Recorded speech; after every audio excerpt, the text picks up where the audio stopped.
Hey everybody, I haven't worked on the B-36 today. It's gonna be a quick video. But anyways, it's 72 degrees. Humidity's 44%. It's been nearly a week since I posted. I just noticed that now. So here I am, I'll show you what I've been doing, which is that right there. Go in and have a quick look.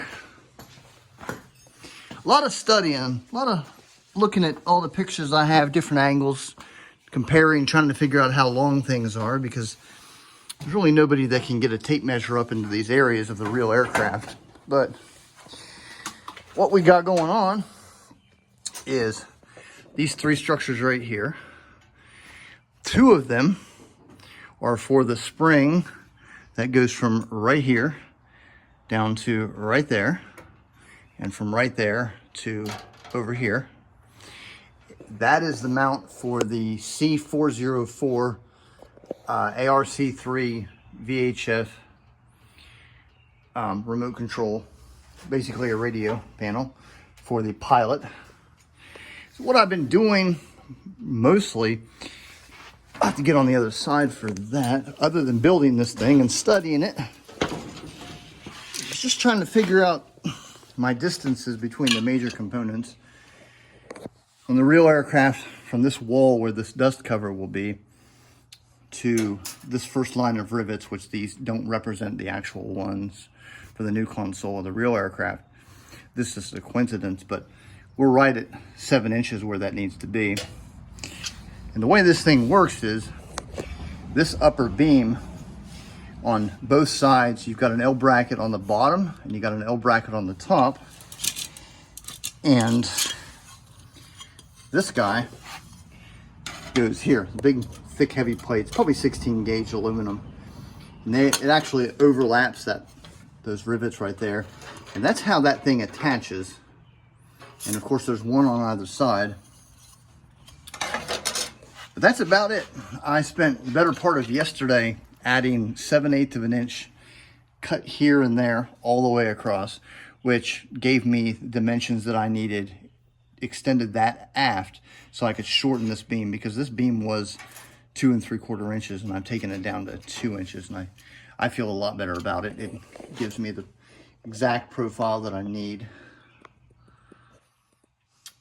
Down here, there's going to be 2 more of these lighting cuts.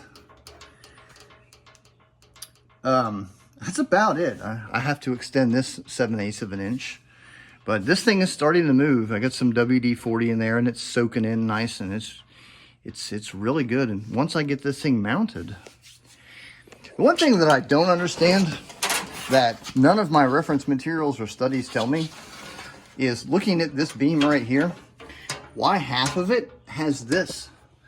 Airframe power plant guy told me that it looks like a repair to him.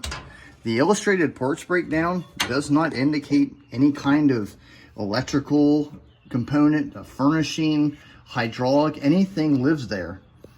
So there's, according to the IPB, there's nothing that's there, but for some reason, and I got plenty of pictures of it, mostly, well, all of them, looking down up at it, it's got exactly what you see there. This is one big piece, and it's an L bracket that goes up and extends over to here, just, you know, about 1/4 of an inch of it. And then there's one on the bottom here, the equal length, and you've got this plate that also serves as a attachment point for this guy here. And there's something similar over here, but looking at the pictures, the same pictures, it's very simple. There's only 1 or 2 rivets for, I assume there's going to be an L bracket here and then also an L bracket there and another plate. That's what I'm going to do unless I find something else. But if you happen to have a B-36 out in your garage, preferably one of the real aircraft that Convair built, I'd like to know why this is the way it is, because it's mind-boggling enough for me to try to copy it identically. So that's my story, and I'm sticking to it. I'm going to start building this thing forward. I'm going to build the first frame to it. I got the 1/8 inch countersink rivets coming in. This thing's going to use hundreds of them, if not 1,000 or more. But that's where we're going. I've got just excellent, I mean, absolutely. You couldn't ask for the pictures, a better example of the pictures that I have that show me.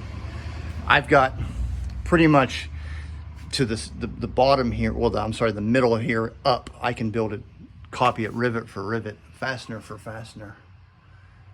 That's going to be cool.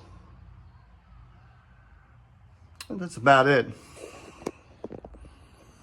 I'll see y'all next time.